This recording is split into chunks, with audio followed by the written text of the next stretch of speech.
Hello guys, welcome and welcome back to my YouTube channel. It is your girl Marlin, but if you like to call me Mal, that's fine as well, or you can call me anything you feel like. I don't mind. So guys, today we're going to dive right into the video, and today we're going to talk about some of the challenges that I have faced as an immigrant in the United Kingdom. If you have faced some of these challenges as well, if you have had some of these experiences, please let me know in the comment section down below. And if you have ever experienced this, hit a like button. Don't forget to like, share, comment, and subscribe. Okay, let's dive right into the video.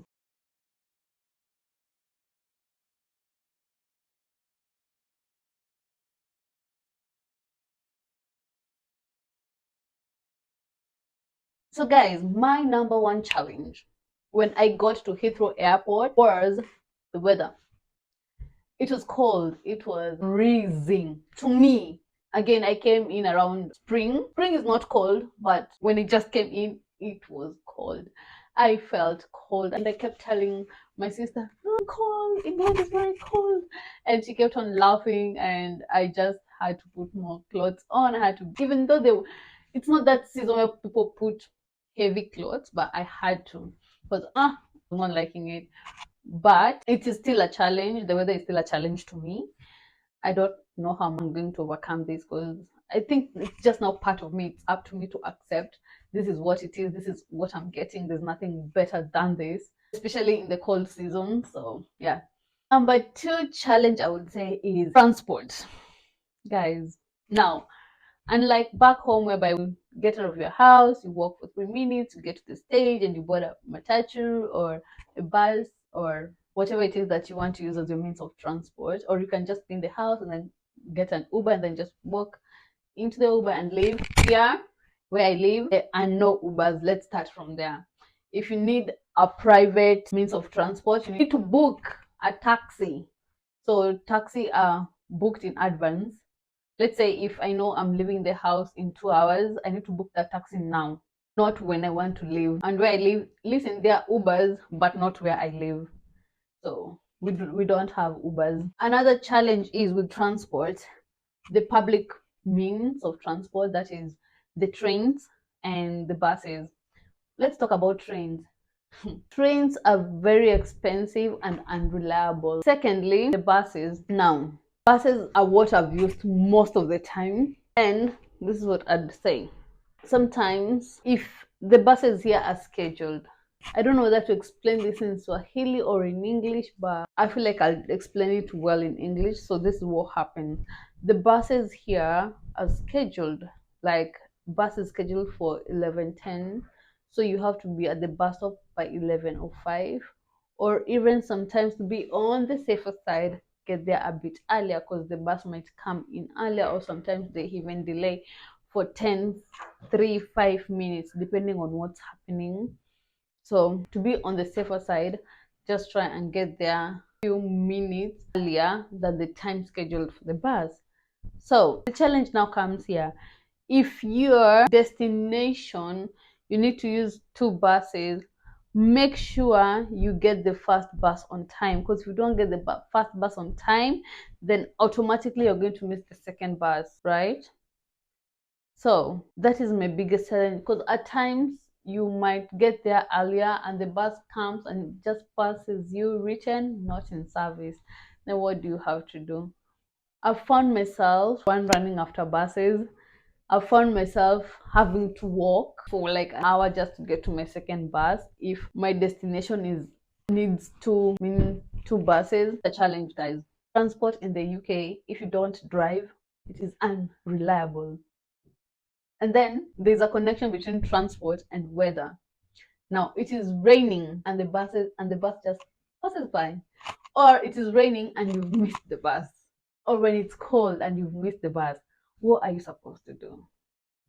So it is a big challenge. It just teaches you time management. You need to manage your time wisely.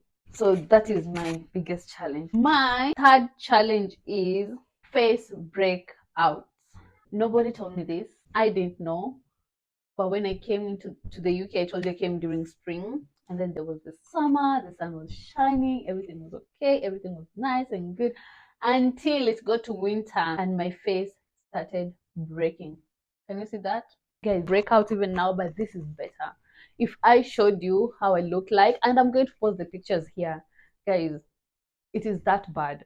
So you need again to start figuring out what products work for me, what product does not work for me, and there are so many products out there in the market, and you're not going to do trial and error on every product because these things also are not cheap. They're expensive, right? First products, this is not cheap, guys. If you that has been my third challenge. My fourth challenge is look at that, my hair. Literally, there's no one to do hair. Afro hair is expensive in the UK. Not that there's no one to do it, it is just not affordable. Sometimes you even look and say, is it worth it? Right? For instance, on the other day I was trying to find a loctician, and the website said for half locked head, like your hair is halfly done, like you shaved on the side and at the back, they'll do it for 65 quid. But if your hair is fully locked like mine, they start counting strands, like the locks, like how many locks do you have. So for 100 locks, it's 100 quid. And you're thinking, it's 1 quid per lock, like I don't know, but that's what it said. And if you had 112 to 120, then that means more money. And the worst bit, I would say, is you need to go with your hair washed.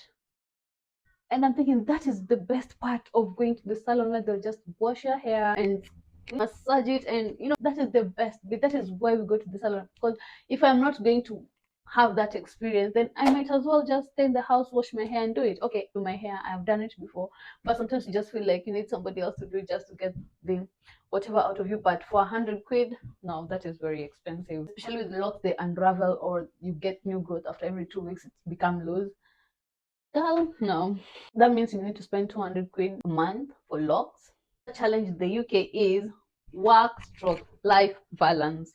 Guys, in as much as we want a better future, your social life is equally important.